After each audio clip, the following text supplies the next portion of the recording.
My boss made me work 14 hours on Saturday, and then stole paychecks. Decided on going back to college in the fall. Pushing through dental school. My boss promised me $19 per hour plus overtime for working 40 hours.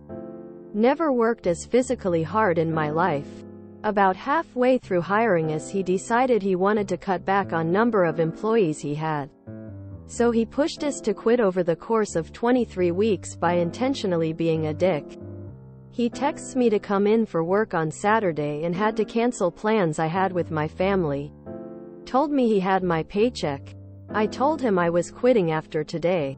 Showed up and worked 12 hours of overtime and made sure I did a great job. Waited for him to show up and never did.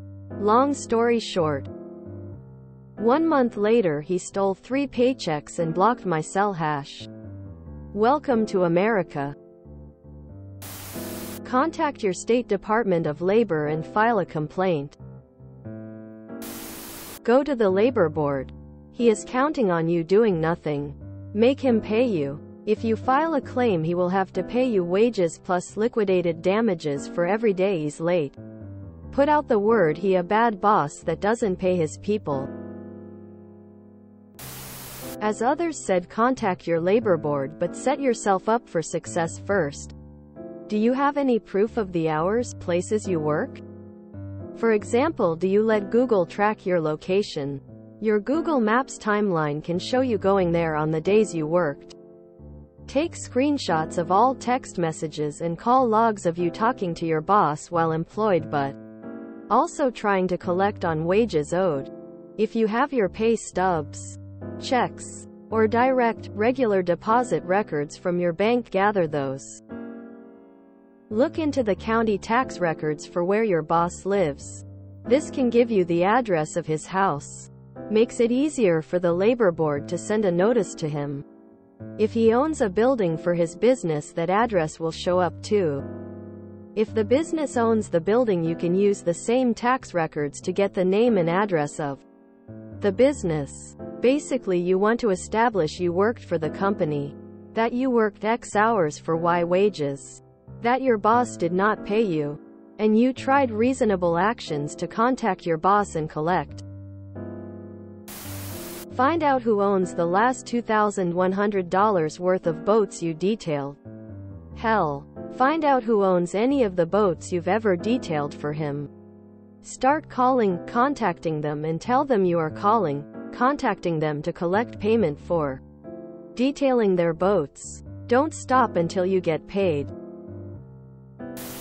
The labor board, as suggested here, is not a bad idea. An experienced wage and hour attorney would likely be more helpful. Wage theft, this is a crime. Getting in touch with a lawyer is the correct call.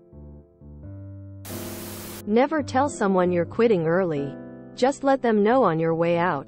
Sorry this happened to you. You know, putting a baseball cap and wearing a COVID mask does a wonderful job of hiding your identity. In terms of cameras, just in case you didn't know. Joke's on you. Wanna know how he drives a Mercedes and lives in an expensive house? Take it out of his property's value.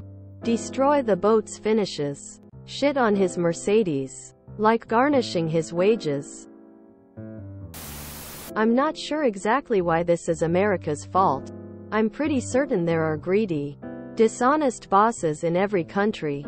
At least you have legal recourse in America. In some countries you would not. Hopefully you've got some documentation to back you up. If so, file with the state labor department. I'd also take the chump to small claims court. That's why the rich are rich.